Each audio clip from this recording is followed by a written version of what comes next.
What does the government of Somaliland have? Okay, let me repeat the question. What What specific initiatives is the Somaliland government under your auspices as the Minister of Foreign Affairs undertaking to increase presence in the United Nations and other centers of power around the world? Well, thank you very much. So Somaliland is engaging in all countries around the world without any exception. Somaliland would like to tell to the world that we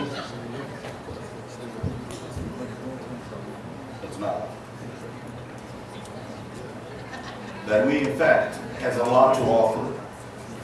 Somaliland is welcoming anybody who would like to do that. Well, you probably know that since Somaliland showed its tranquility, its peace, it is a lot of countries around the world showed interest and invested in Somaliland.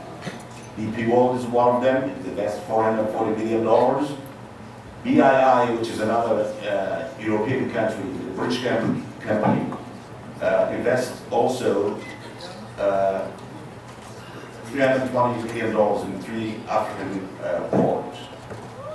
So what Somaliland is doing is to engage with all the countries.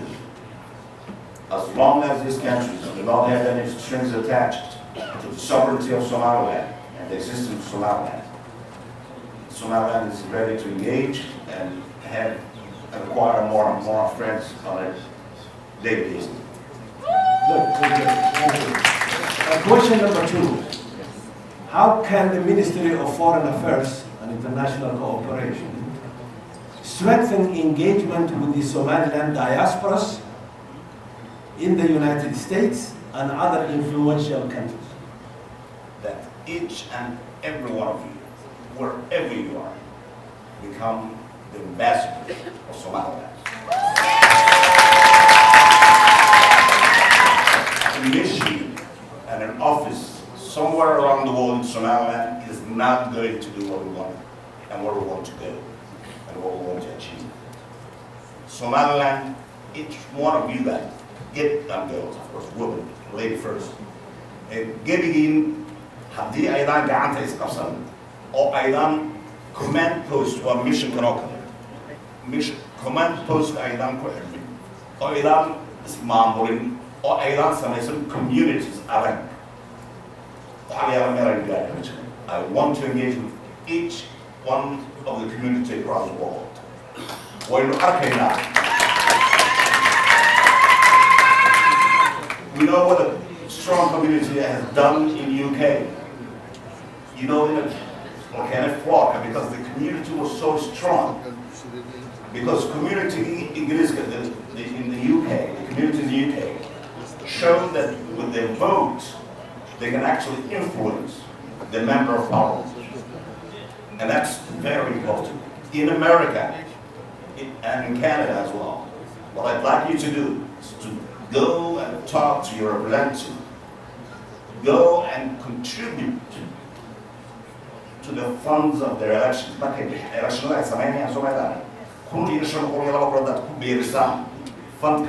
And in Martay ama Rohdwana Martay and Lochi, waxbay ka tahaysaa qoyska Soomaaliya. Yaynaan isku iman maalin keliya. Maalin keliya isu noqon saacad tumana waa useless. Wax waan noqonaa dagaalkii hore wuu soo dhamaaday. Imika waa kii diblomaasiyadda, waa kii xiriirka adduunyada. Waa inaydu geligeen xil saartaan. Waa inaydu madax iyo miijo yeelataan. Waa in aydu yeelataan meel aydu ka duushaan oo ah safaaradda, laakiin waa inaydu yeelataan at the same time strong community centers. Ha iska hor imanina. Haddaydu iska hor timaadaan intii israaci kartaa ha israaco. Very important. Markaasoo keliya ayaynu meel gaari karnaa. Waana ku celiya had iyo jeer aqoonsiga Somaliland. Muuse bixi jeebkiisa kuma jiro, Ciise jeebkiisa kuma jiro, Professor Smith jeebkiisa kuma jiro. Jeebkiina dadka codaynaya ku jiraan.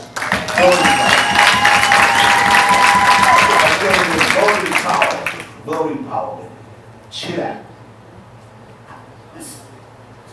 han noqonina dad uu meel iska fadhiyo marka maalin radio wax ka maqlaan shibooda mar walba dalkiina soo jeeda do it and we can succeed. Very good. Very good. I would add one item, stress something that the minister said, which I agree with him very strong. Participate in campaigns in the United States, in Canada, wherever you are. But I would like to emphasize that in or not that Hafiz Kula Mesha Idigin, Hafiz Ben Washington Kula. Hafiz Kawana Targetan. Hafiz he has underscored this. Haddaydan Hafiizka taageerin iyo Bashiir iyo kuwa Bashiir ka dambayn doona haddaydan taageerin dee waxbay noo socon maayaan. Questions now to the ambassador. Can I add one thing to that? Okay. A very important point. As good an ambassador as Bashir is, the real ambassadors of Somaliland are you guys. Because most Americans, we all know, most Americans have never heard of Somaliland. So it's your responsibility to carry the flag of your country and talk up your issues and your priorities to the American public. I'm going to add very briefly to that. My focus is writing, and what I would argue is that debating people online is a complete and utter waste of time. All the energy should be focused, write letters to the editors, submit op-eds, not to Somalia or Somalilander publications, but to American publications to build up that awareness and momentum.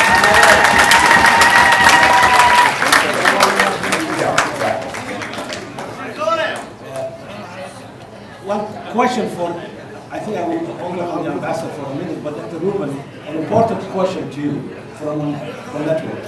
Please. Here's the question from Dr. Ruben. It seems that Somaliland has good relations with the United States conservative organizations and members of the Republican Party. The question is, what can Somaliland do, and it is leaders and mission, to build better relations with the Biden administration and the Democratic Party? Okay, that's a great question because support for Somaliland has to be bipartisan. Happily it is. While there may be an impression that conservative organizations have been more sympathetic, there's two reasons for this.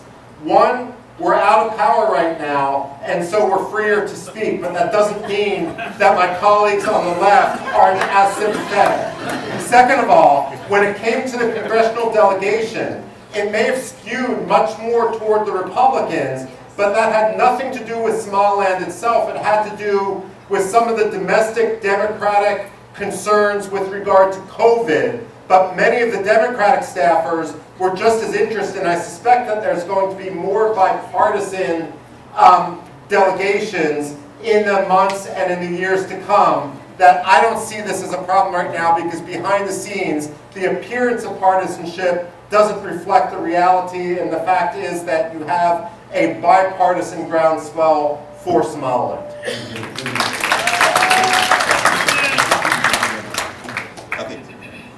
Ambassador Nag, what can you suggest, given your experience, that the Somaliland government can do to lobby and build cordial relations with countries in the African Union? Wow. that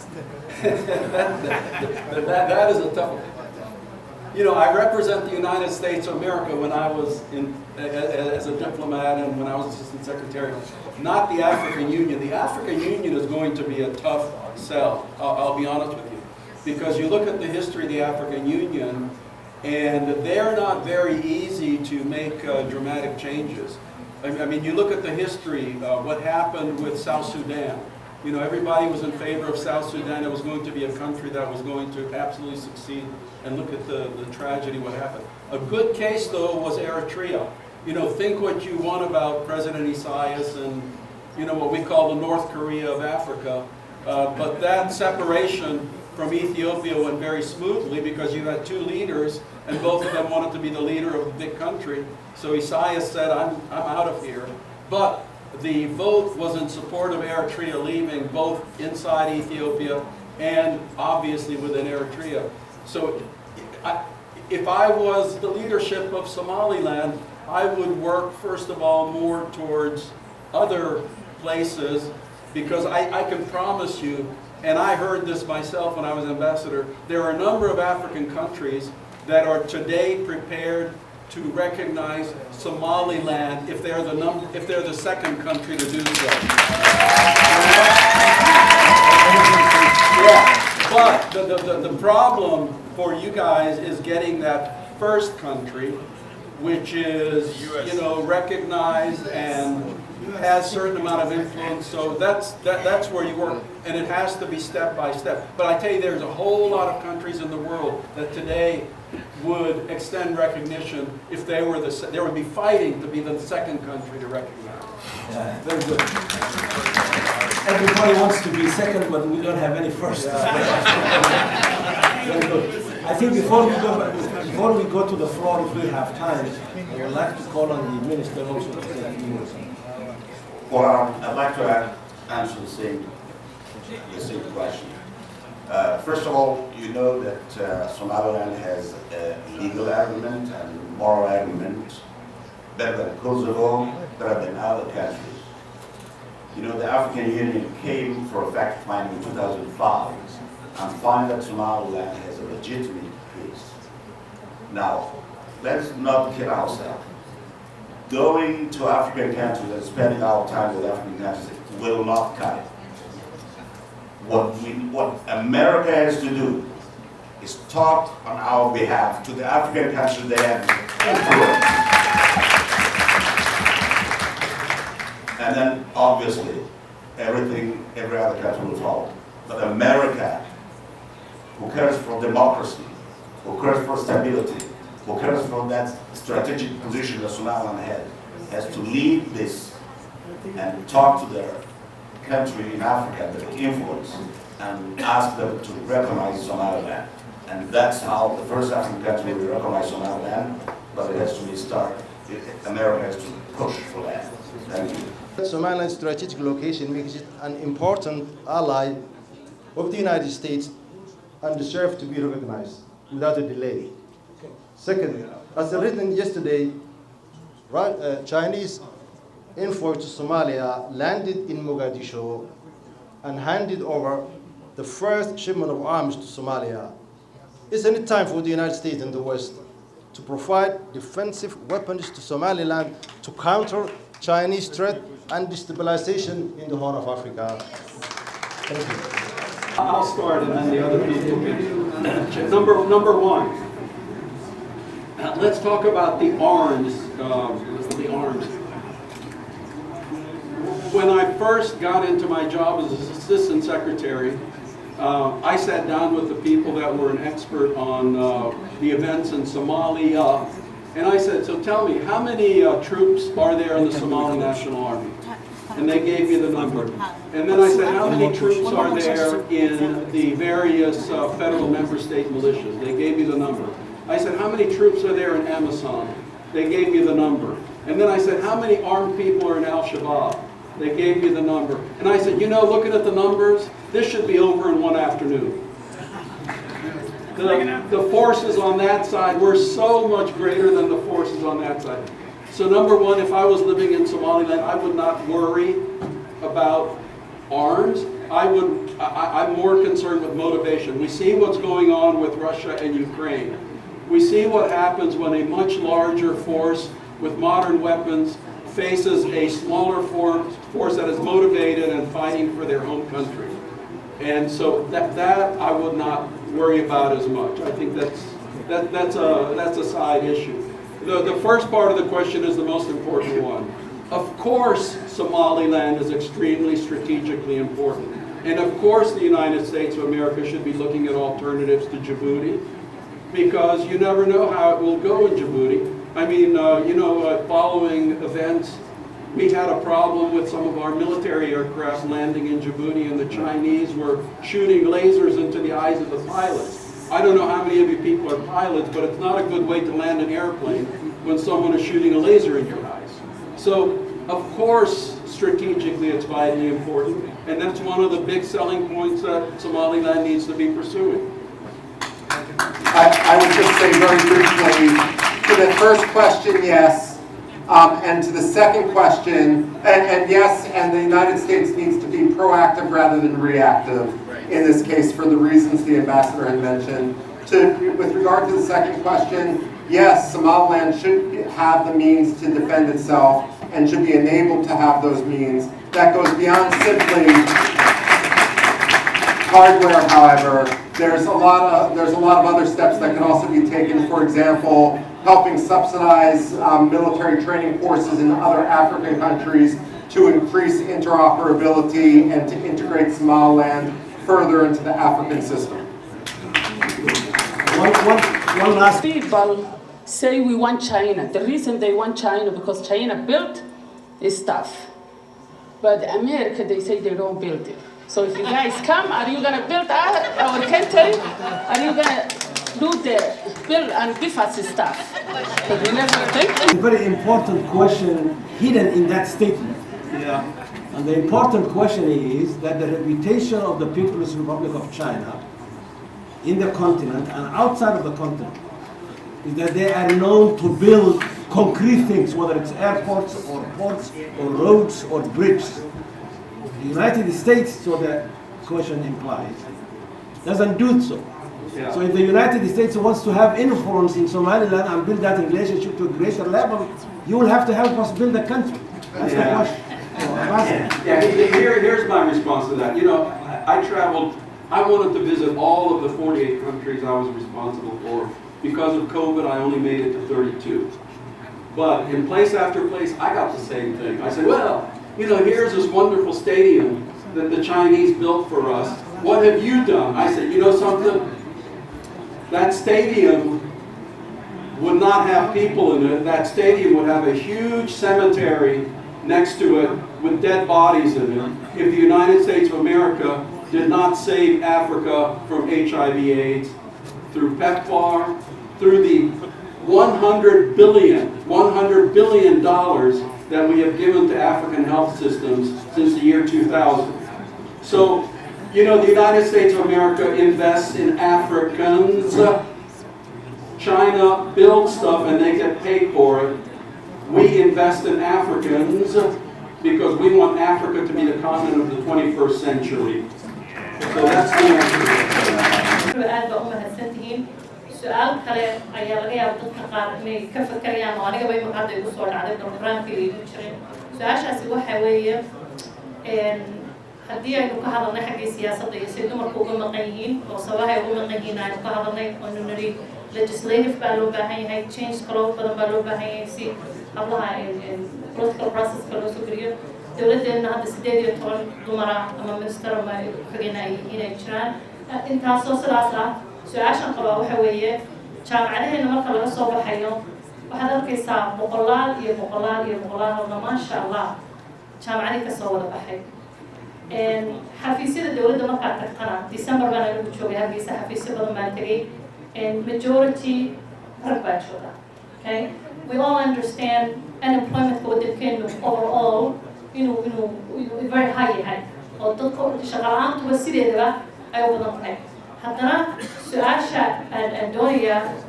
wasiir shukri weliba inaan weydiiyo hadda wax yar looga iftiimin karto waxa weeye marka shaqaalaha la qorayo wasaaradaha imka Mareykan oo kale adduunka hore u maray always waa la ilaaliyo certain number of women certain number of minority diverse workforce la helo programmo dhan baa jira dowladuhu ay leeyihiin si loo insure gareeyo in shaqaalaha iyo madaxda iyo every level wasaaradda ay dumar ku jiraan iyo minority su-aasha aan doonaya wasiir shukri inaan weydiiyo dowladdeenu ma leedahay ama ma ka farkaraysaa programno noocaas oo in dumarka fursado badan la siiyo wasaaradaha gudaheeda si yani ula kasta loo siiyo maaha in la yidhaahdo soo apply gareey albaabku idin furan yahay dahab lagu yimaadana laynka waa ku jiro imtixaanka way qaateen that is not enough waa in si ula kas ah dumarka وشقية دولة اللوبة ديو برنامج عن كاس مشرا وسشكر أمام لقى فكرية ما مقولة هاي في عن هاي اللوبة هاي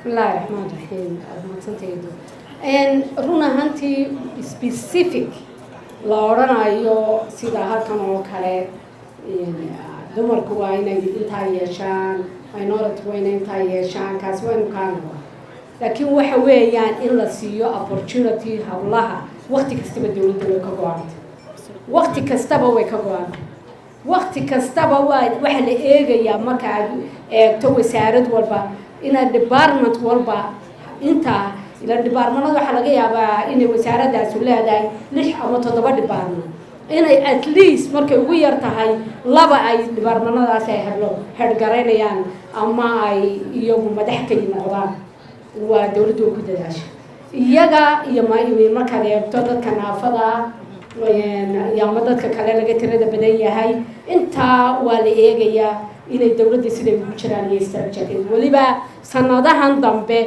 ويسيو كرديس هالكا كان عادة هندين في تيمنا وارون دو حبل بدن باك صوبها وسنة كان 21 كي مركي استدي لسمية Somaliland Hargeysa University lagu sameeyay waa markii ugu horeysay ee habluhu inamada dhaafeen when it comes Hargeysa University oo ay noqdeen habluhuna 51% inamadina 49% noqdeen halkaa waxaad ka arkaysaa opportunity-ga hablaha la siiyay waalidkii baa siiyay waxa siiyay iskuuladii baa siiyay oo dawladii baa siisay jaamacadihii baa siiyay marka dadaalka dumarku inay hore u soo maraan hore u soo kacaan dadaal yar maaha waxa kaliya oo aanu ahimka halka markaan marayno dib u aanu is eegno waxa noo harsan oo aad arkaysaan waxa weyn talaabada ku sii xigtay oo ah hablaha soo dhani inay workforce galaan waanay ku jiraan runtii iyagoo kaliya maaha hablaha soo kaliya maaha wadanka markay workforce ka hadlayno dumarka Somaliland number 1 kay ka yihiin number 1 in taxpayers bay yihiin taxpayers ka ugu horeeyo waa iyaga suuqay fadhiyaan taxpayers ka weeye ganacsiga bay ku jiraan taxpayers weeye waxaana yihiin xafiisyadiina waa ku aynoo jooga marka meel xun ma joogno aanu imaka niraana ama aan cabanno ma joogno meesha kaliya aanu doonayna inaan target gareynaa ma gaadnaan waxa weeyaan labada house inaanu gallo oo aanu represent garayno majority of the people oo ah Somaliland people oo ah dumar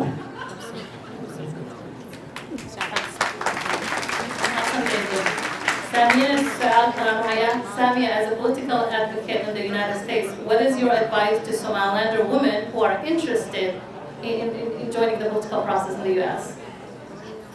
Yes, that's the question.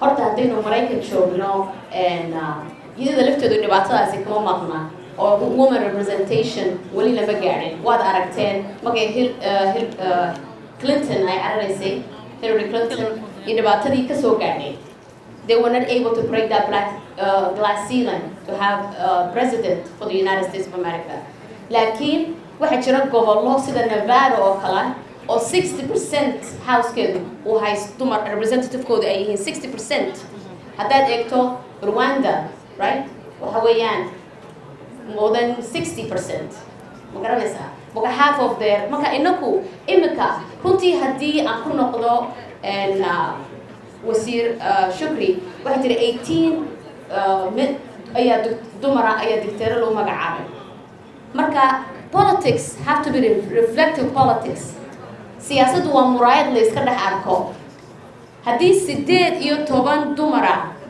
ay matalayaan oo dictator loo magacaabay populationka hooyooyinka iyo hablaha iskuulada ku jira half of the sky half 50% ayay matalayaan 18 marka waxaan oran lahaa qalinka ha lagu duugo in ka badan haddii powerkaasi uu hayo legislative branch ku hadduu hayo powerka haddii dhibaatadana ay dhibaato jirta ah wasiiradu markay wax magacaabayaan madaxweynuhu markuu magacaabayo taas lafteedu waxbay noo tari kartaa laakiin inta taa la gaaray haddaan Mareykan ku soo noqdo ta Mareykan haddaynu doonayno inay hablahan horta hablaha aad baa lagu baahanyahay siyaasadda galaan caqabadaadka ka jirta Somaliland halkaa kama jirto waxa weeyaan halkan waxa jirta organizationo ay dumarku la xiriiri karayaan waxa ka mid ah Run Vote Lead organization Emily List waa another organization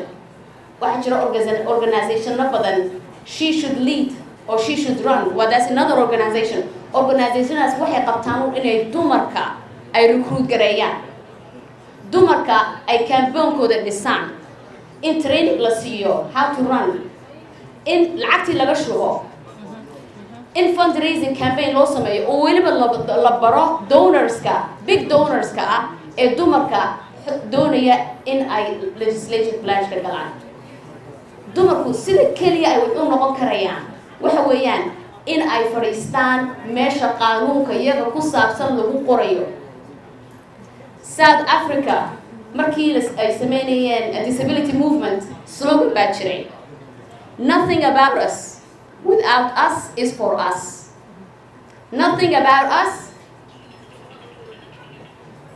without us is for us marka haddii la doonayo in maanta markii waxa la isku qabsan jiray saami qaybsigii maanta dumarkii baa saami qaybsigeeda ku haysta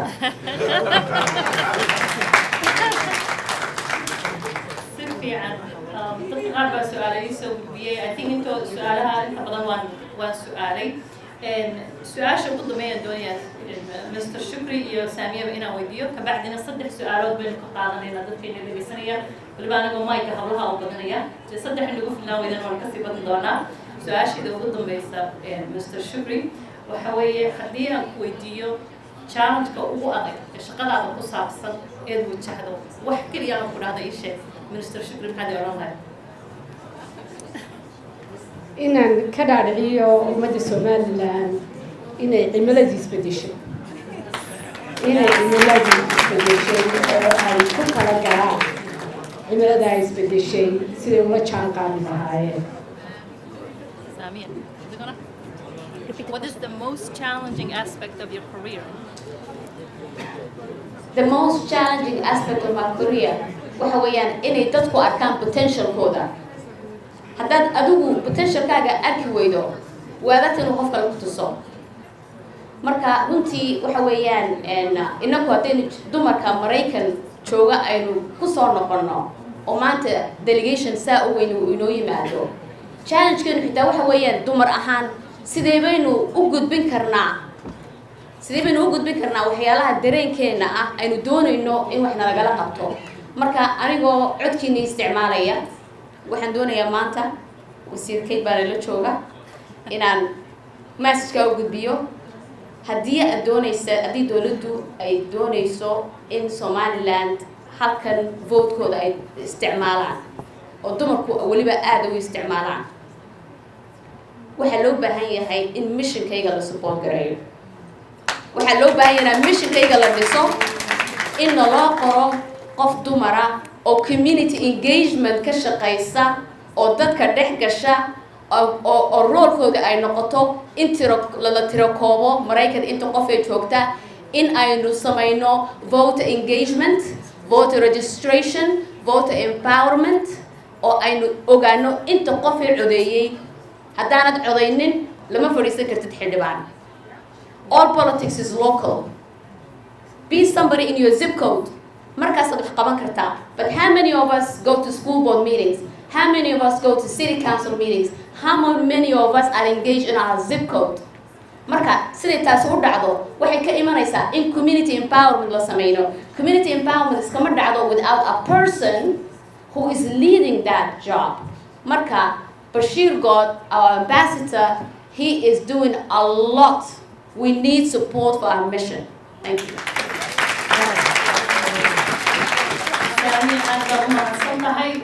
Saamiya halkeedii waxaa kaloo doonaya inaan sii raaciyo midin xasuusiyo kelmad uu wasiirka qaarkeedenu uu yidhi qof kaloo reer Somaliland ba ambassador baa tahay wadankaaga matashaa ambassador aad tahay markaad shaqada joogto markaad iskuulka joogto markaad carruurtaada iskuulkooda activities ka qayb galayso you represent Somaliland midda kalena waxa weeye Somaliland Americans bay nahay This is our home as well. In qaar badan halkan jooga, qaar badan baa halkan ku dhashay, noloshooda inta badan halkan ku noolaa. You have to be involved to make a difference for your country and degannahay iyo waddankeeniba. So you are an ambassador, each and every one of us in this room, ambassador of Somaliland. Please keep that in mind.